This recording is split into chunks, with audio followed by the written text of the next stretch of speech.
شروع اللہ کے نام سے جو بڑا مہربان اور نہایت رحم والا ہے۔ السلام علیکم۔ میں زاہد عظیم اپنے چینل عوام اور ادارے کے ساتھ آپ کی خدمت میں حاضر ہوں۔ ناظرین، آج ہم جن پوائنٹس پر بات کریں گے ان میں سب سے پہلے پاکستانی نظام صحت، کیا عوام کو کبھی بنیادی سہولیات میسر ہو سکیں گی؟ مریم نواز صاحبہ کا عدلیہ پر تنقید، کیا نون لیگ ایک نئے بیانیے کی تلاش میں ہے؟ سپریم کورٹ کا ازہد نوٹس کیس کی سماعت، تحریک انصاف کی جیل برو تحریک،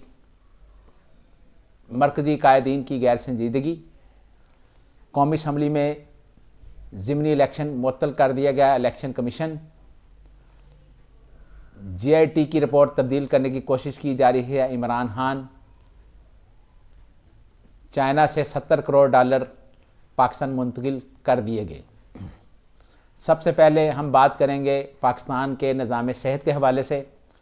پاکستان کے نظام صحت کو اگر دیکھا جائے تو اس میں بہت ساری خامیاں شامل ہیں۔ پاکستان کے اندر اس وقت صحت کے دو نظام چل رہے ہیں، ایک حکومت پاکستان کی زیر نگرانی یا حکومتوں کی زیر نگرانی، اور دوسرا پرائیویٹ سیکٹر جو ہسپتال چلاتے ہیں۔ لیکن افسوس کی بات یہ ہے کہ پاکستان میں آج تک 75 سالوں میں یہاں عوام کو صحت کی بنیادی سہولیات کبھی بھی میسر نہیں ہو سکیں۔ آج بھی غریب عوام میں سے اگر کوئی بیمار ہو جاتا ہے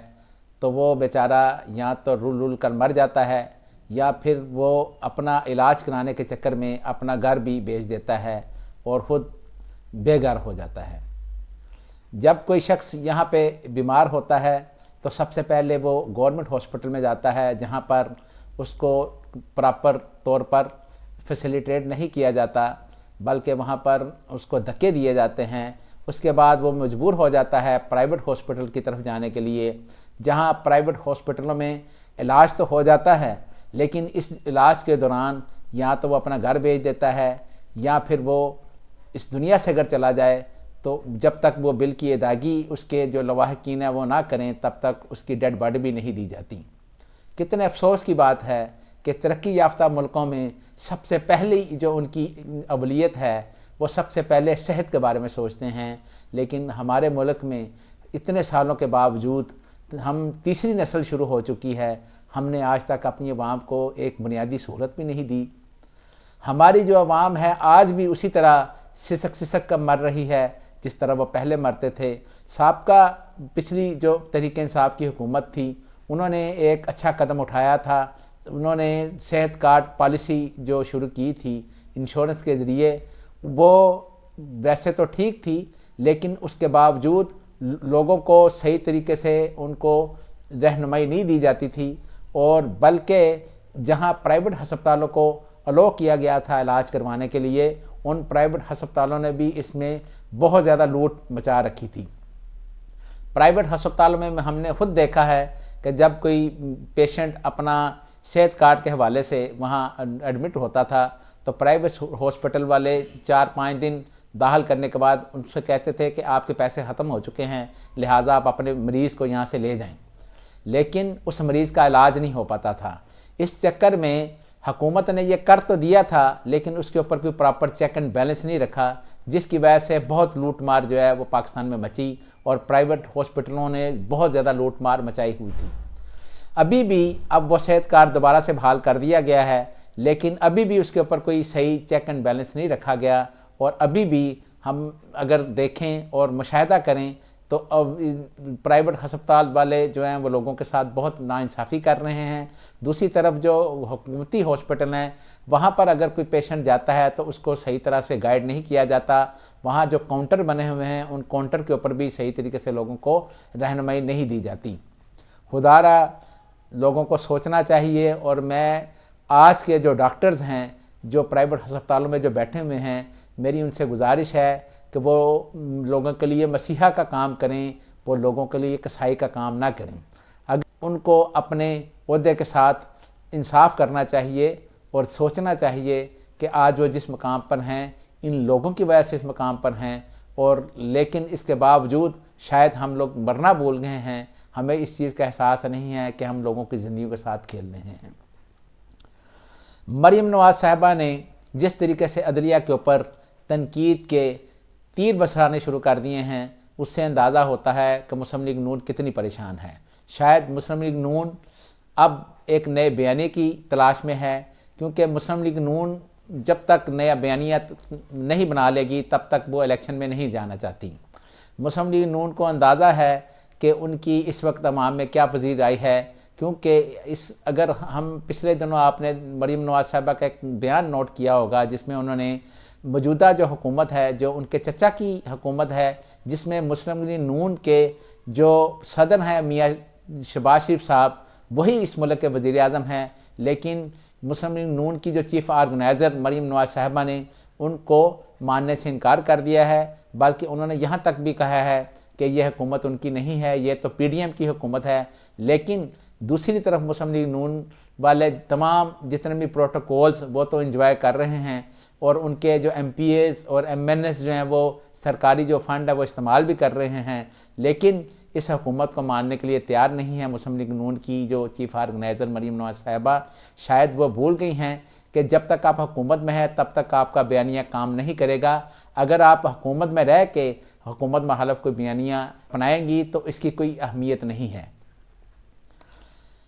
آج سپریم کورٹ میں ازہد نوٹس کے کیس کی دوبارہ سماعت جب شروع ہوئی تو فروق ایچ نائک صاحب جو پی ڈی ایم کے وکیل کے طور پہ پیش ہوئے، فروق ایچ نائک صاحب نے کہا کہ مجھے ہدایات ملی ہیں کہ جو بینچ بنا ہوا ہے اس میں دو جو معزز جج صاحبان ہیں ان کو اس بینچ سے علیحدہ ہو جانا چاہیے۔ انہوں نے جناب جسٹس اعجاز الحسن صاحب اور جناب جسٹس مظہر علی اکبر نقوی صاحب کے اوپر اعتراض کیا۔ انہوں نے کہا کہ میری ان کے ساتھ کوئی ذاتی رنجش نہیں ہے، لیکن چونکہ پی ڈی ایم کا یہ مشترکہ فیصلہ ہے کہ ان دونوں ججز کو اس بینچ سے علیحدہ ہو جانا چاہیے۔ اس کے علاوہ انہوں نے یہ بھی کہا کہ ہم یہ چاہتے ہیں کہ اس کیس کے لیے سپریم کورٹ کا فل کورٹ بینچ بنایا جائے جو تمام ججز کے اوپر مشتمل ہو۔ قومی اسمبلی نے 27 حلقوں کے جو ضمنی الیکشن تھے ان کی ضمنی الیکشن کمیشن نے روک دیے ہیں۔ اس حلقوں میں ضمنی الیکشن ہونے تھے جن کو الیکشن کمیشن نے لاہور ہائی کورٹ کے فیصلے کے بعد وہاں پر ضمنی الیکشن کو معطل کر دیا ہے۔ اس کے ساتھ ساتھ جو 5 خواتین کے مخصوص نشستیں ہیں ان پر بھی مخصوص نشستوں کے اوپر بھی الیکشن روک دیا گیا ہے۔ اس طرح قومی اسمبلی میں تحریک انصاف کی 32 نشستیں جو ہیں وہ لاہور ہائی کورٹ کے فیصلے کے بعد بحال ہو گئی ہیں۔ اس سے آپ خود اندازہ کر سکتے ہیں قومی اسمبلی میں جو نشستوں کی جو تعداد ہے اس میں کیا اب رد و بدل ہوگی۔ ظاہر ہے یقیناً قومی اسمبلی میں اب اپوزیشن کے لیے تحریک انصاف کا کوئی نہ کوئی بندہ آگے آئے گا، کیونکہ قومی اسمبلی میں حکومت کے بعد تحریک انصاف